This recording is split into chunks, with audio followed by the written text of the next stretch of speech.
the Clash of Champions. Every title on the line. Yeah. Now, let's start things off with the pre-show, which I kind of wish I did watch. I didn't, but I probably should have done. No. Yeah, we had two wrestlers that we like on the pre-show. Yeah. Oh, of course. How you didn't see this one coming, we all did. The pre-show champion. The pre-show championship. Cruiserweight title. Drew Gulak defending against Humberto Carrillo. And then say Dorado. Some heel antics involved in this match. Mainly for the end. I didn't see it. I didn't watch it.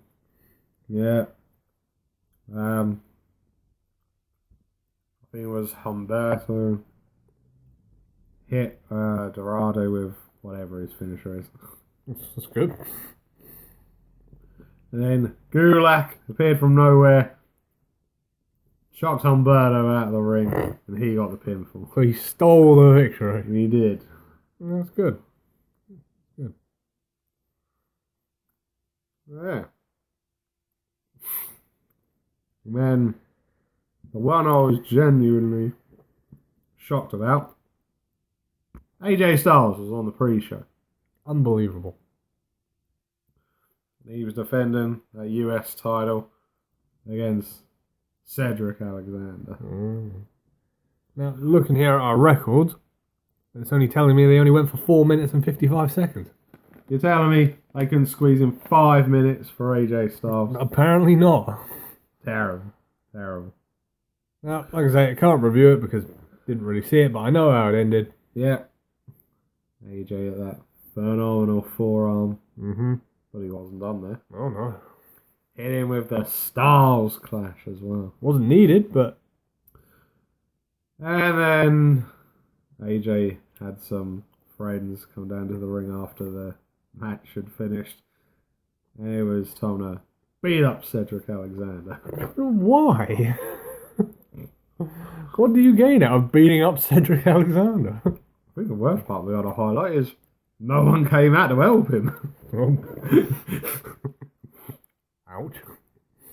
Yeah, I think he might have got hit with a magic killer. But did we see the boot of doom?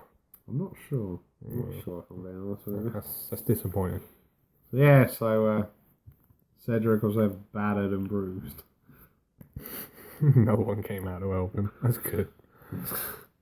So, moving on to the main show now. Predictably, very predictably, we opened up with the Raw Tag Team titles. Props to you. You called this one.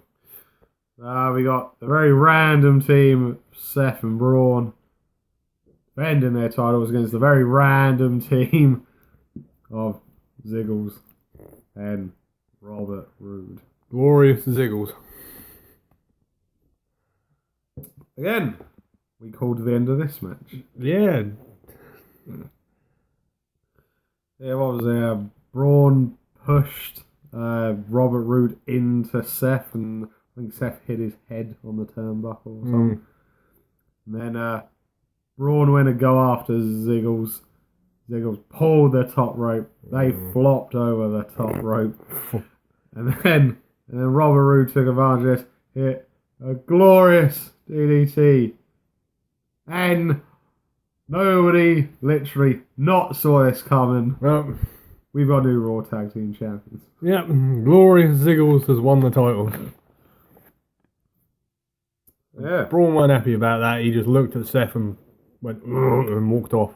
Yeah, and then I think they did some stupid interview backstage, and Braun just told me, "Oh, it's Seth's fault we lost the titles." Yeah, right. Okay, let's Very quickly scour over this one. Okay, I did not like this one at all. We're talking SmackDown Women's title. Didn't even get 4 minutes. You're telling me the entrances probably lasted longer than the match? Probably. Charlotte was there. Now, I completely forgot about this until they reminded me. We're in Charlotte's hometown. Oh, God. Charlotte, North Carolina. Damn it. How I forgot that. And the majority of the match was Charlotte kicking the crap out of Bayley. Yeah. I don't think Bayley got a move in.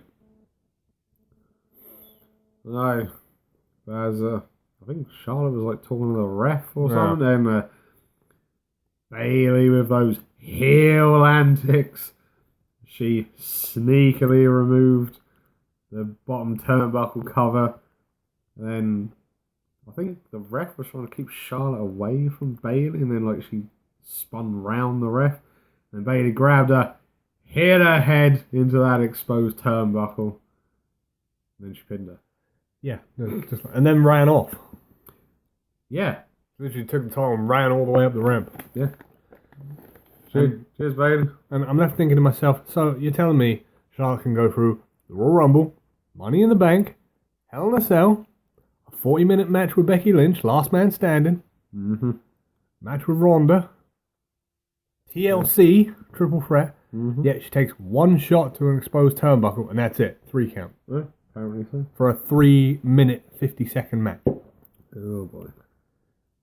Even not being a fan of Charlotte, that's crap. Yeah. It's not good. I'll give you that. So, moving on next. On for Jim Cornette's favourite part of the pay-per-view. Revival. Facing off against SmackDown Tag Champions. New Day. You know, I said to myself the other day, I'm not sure if you noticed this, but this is the only time of a New Day's tag title runs where it's not Freebird rule. It's just Big E and Xavier. This is true. Well, they're playing along the whole line. Oh, Kofi can't get involved in it. He's the WWE champion. So, yeah, it was alright. it was okay. It just, I don't know. Wasn't quite doing it for me. No. It's like someone said in the chat the other day that this match moved slow, even like slow for the Revival. Yeah. And it did. It felt slow. Yeah. We get to the penultimate part of the match. Big E had tried to take out the Revival. The Revival took Big E to the outside of the ring. Tried to throw him into the turnbuckle post. Big E reversed it, but then as he come around, he got hit with the Shatter Machine. And that left poor Xavier Woods on his own. Yeah, and he took a Shatter Machine as well. Yeah. But they didn't pin him. No. Scott Dawson. No, Dash Wilder said they weren't done there. Then Dawson locked in, it was sort of like almost like a reverse figure 4. Oh, and they'd exposed Xavier's injured knee. Oh, not the injured knee. Oh. So they put that reverse figure 4 on, and Xavier Woods tapped. So you're telling me a Raw tag team, a SmackDown tag team champ? Yeah. Yeah, pretty much. Well, we got a draft coming up in a couple of weeks. I wonder where they're going to be going. Either that or they drop the titles again. Who would they give them to? Back to the New Day? Make him 7-time champion? Oh, man. Pass. Right, next. More tag team action. Oh, 2 in a row. Okay. Now we got the women's tag title on the line. We got Bliss and Cross versus Fire and Desire. Okay. Not the most inventive tag name I've ever heard. Yeah. Match was okay. Oh, man, I gotta put out one thing. As much as Renee like this, seeing Nikki Cross trying to do that whole swiveling hips thing. Oh dear. I was like, oh, no. I'm sure she's lovely outside the ring, but I do not need to see that. Yeah. Well, no, this went exactly as I expected. Yeah. Because they did the whole bullying angle. Oh, Nikki Cross is ugly. Mandy Rose said it, not me. I think she's fine. This is not a case of Ruby Riott here. Be a star. Yeah. Don't be a bully. And who picked up the win? Nikki Cross. Yeah, I believe she hit that twisted neck breaker. Or Mandy, was it? Yeah, I think so. Yeah, boy. So, shock horror. The tag champions successfully defend. Yeah, it was okay, possible. Yeah.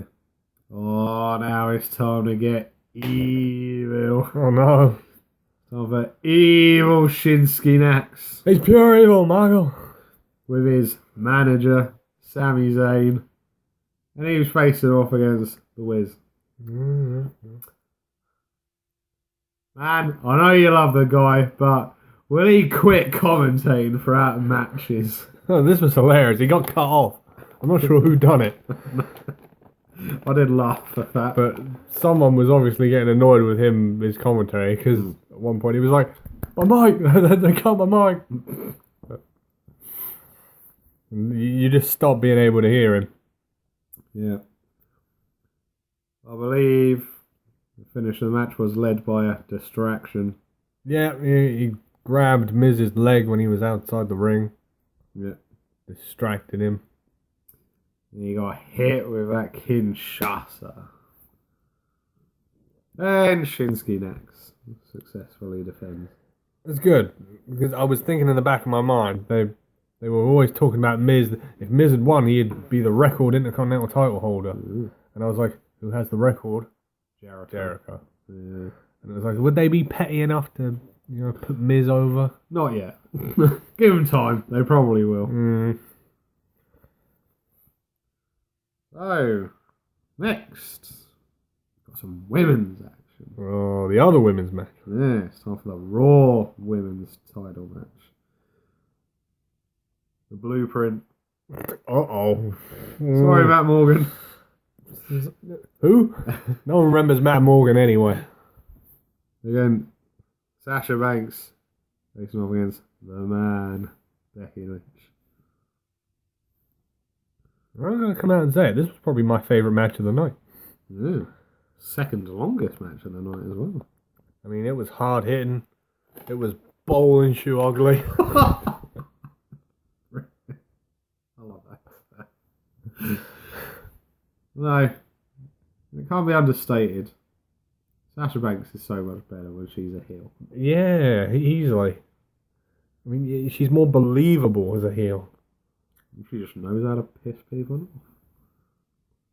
Now, I'm not sure when it happened in this match because I didn't pay attention to this part, but apparently at some point during this match, a fan attempted to touch Sasha Banks' butt. Oh. And she's considering suing this guy. Oh dear. And apparently he might be getting a lifetime ban Oh, because he's been caught on camera. And it wasn't a kid. Oh boy. Please tell me it's that bloody Mark who's always in the front row with a green t-shirt and the triangle fluff on his chin. I think it was a guy in the front row. I don't think it was him. Effing Mark. But no, this is taken away from the match here. It was a good match. Yeah. Oh yeah, they were fighting everywhere. Yeah. They fought in the crowd when the ref got taken out. See, this was one of those matches that reminded me of the Attitude Era. It was like, what was it? Becky went to hit Sasha with a chair. Sasha moved and she blasted the ref. And then they fought up into the crowd. Yeah, didn't Becky do the disarmer through the railing? Yeah, it was really good. Yeah. I mean, they went into the concessions bit. They did. They went all over the shop. Then they got back to the ring. And then I think the ref had started to come to, and they were like, oh yeah, she hit the ref. She's a disqualified. Yeah. I'm not sure when it was stated, because they even announced there was a winner. No, I think commentary said it. There wasn't an official announcement. No, there wasn't, but commentary said it. You just had Corey Graves come through going, I've just had word that Becky Lynch has been disqualified. for hitting an official. I was like, right. Yeah, so then Becky then took her frustrations out on Sasha, hit her with a chair a load of times, and then she put Sasha's arm through that chair. Oh. She hit the disarmer on her with her arm through the chair. Ouch. And then inevitably, we had security and some refs go, "Oh, get off her, Becky! Leave it alone, leave it alone." Was the fat security guard out there? The one that always doesn't do anything. Where's Finley, damn it? Yeah. Or even Devon. Or our favourite one, the head honcho of J&J Security. I don't know. David Overboard. He was. What about Dean Malenko? I don't think he works for the company anymore, Oh man. yeah, you could be right. I think I think he's gone to bloody AEW. Ooh. Well, they could bring in Perry Saturn, I suppose. Only if he's got Moppy. It got destroyed, man. Oh. I hate to be the bearer of bad news, but Damn it got chucked in a wood chipper. it. R.I.P. Moppy. Yeah. But no, definitely, I think it was match of the night. Okay, 3 to go. You ready? So it's time for. Oh, shit. No, it's not time for David Draymond. Yeah, unfortunately, it's not time for heel Kofi yet either. Oh, disappointing. Sorry, man. I know you've been looking forward to it for so long. It'll happen one day. Maybe. So, you haven't already guessed, WWE title. So, Kofi facing off against Randy Orton. Oh, snitch. Boo. So, this was actually the longest match of the night. Just. Really? Yeah. Nearly 21 minutes they went at it for. Damn, it didn't feel like 20 minutes. No, it didn't. I mean, I generally didn't mind this match. Normally, I get pretty bored with Randy Orton, Yeah. but this one was okay. Well, no, that was decent. We were waiting for it though, weren't we? The RKO out of nowhere. No, you know, at the point I was like, is he even going to hit an RKO in this match? I know he did. Yeah. We saw a near return of one of his other devastating moves. Yeah. He wasn't done after RKO and Kofi. He wanted to go for the punt. Oh, yeah. I was like, he hasn't done that in a while. Yeah. As soon as he did the taunt where he went into the corner, I was like, no, he's not actually going to do it.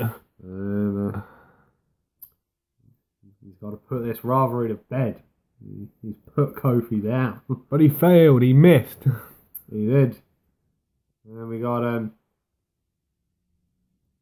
Trouble in Paradise out of nowhere. I know that's not what you were going to say, but you're right. Nearly said the other one. Yes, Trouble in Paradise. Although he did hit that one a couple of times. Yeah, but he doesn't pin anyone with that. Yeah. Ever. Sean Paul's favourite move. That's so. Kofi is still champion. That makes sense. I mean, he wasn't going to lose it to Randy. Nah. Oh boy. Okay. Here comes the big angry rivalry match. It's time for the no DQ match between the Big Woofer and Big Red. Why? Who wasn't sporting a band t-shirt. Really? Yeah. What, are they bringing out his own t-shirts now? Oh, I don't know. It did look a little bit makeshift. I mean, I'm surprised they didn't copy Ciampa's t-shirt and just have like a silhouette of him with a beard. Mm-hmm.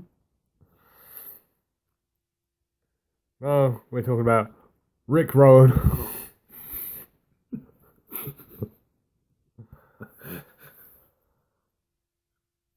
They've changed his music for the 5th or 6th time this year. I'm not even joking, because he had Daniel Bryan's music, he had the Bludgeon Brothers music, he had his singles music that he had from the Wyatt family a couple of years ago, and now they're giving him another one. Well, I say though, Eric Rowan dominated for large portions of this match. Yeah, they're really, really trying to push him. I don't know why. There's one place they should be pushing him that they haven't. Out a window. I think this went into the crowd. Oh yeah, it went into the crowd. It went up the ramp. They did that whole thing where Roman pushed the camera at him. Yeah, Rowan went to go for it, but he missed. You had an iron claw through an announce table. Yeah, that's right. Yeah. Then, speaking of when we got to the ramp, Rowan got hit down the ramp. And then we got one of them moments where Vince was secretly getting excited backstage. We was going to get a long run up. Spear! Yeah, I was like, oh, we're going to get the super spear. Yeah. But out of nowhere, Roman got taken out. But by who? I'm glad he's back, man, but damn it, stop putting him with Rowan. It was Luke Harper. He gave the big woofer the big boot. Damn it, give this guy a singles run. Why? Why are they putting him back with Rowan? I liked it when he had that singles run when he went after the Intercontinental title. Yeah. It's like, no, 'cause Rowan can't carry a singles rivalry by himself. They've got to waste Luke Harper and then... What, they're going to be a tag team again? They've been the Wyatt family. They've been the Bludgeon Brothers. And to everyone's shock and surprise, Eric Rowan picked up the win. Yeah, him and Harper beat Rowan up in the ring, and then Rowan hit that iron claw on Roman. Picked up the win. Wow, who saw that coming? You're telling me Drew McIntyre can't beat Roman, but Eric Rowan can? Apparently so. Priorities, WWE. You ain't getting them right. Yeah. So, we move on to our main event of the evening. And it's the WWE Universal title match. The Beast Slayer versus the Monster Among Men. Bro. Now, was the bloody start of the match? He had like two curb stomps and something else. Oh, that was at the end of the match. I swear he hit at least a finisher like right off the go. He super kicked him. He did a couple of super kicks. Was it like 3 super kicks or something? And he kicked out before the ref even got him one. Yeah, pretty strong. They were like, Christ, he's come out like a house on fire and it just didn't work. Yeah. I mean, you had the whole thing of Seth working on Strowman's leg. Yeah. Trying to stop him doing that power slam. He did do that. Which, it worked, because he went to pick him up for the power slam and, like, his leg gave out. Oh, boy. I mean, there was a great part where Strowman tossed him into the timekeeper's area. Uh-oh. Oh, boy. No, I mean, this was alright for a main event. Hmm. Didn't go on that long. They got what they needed to get. No. But in the end,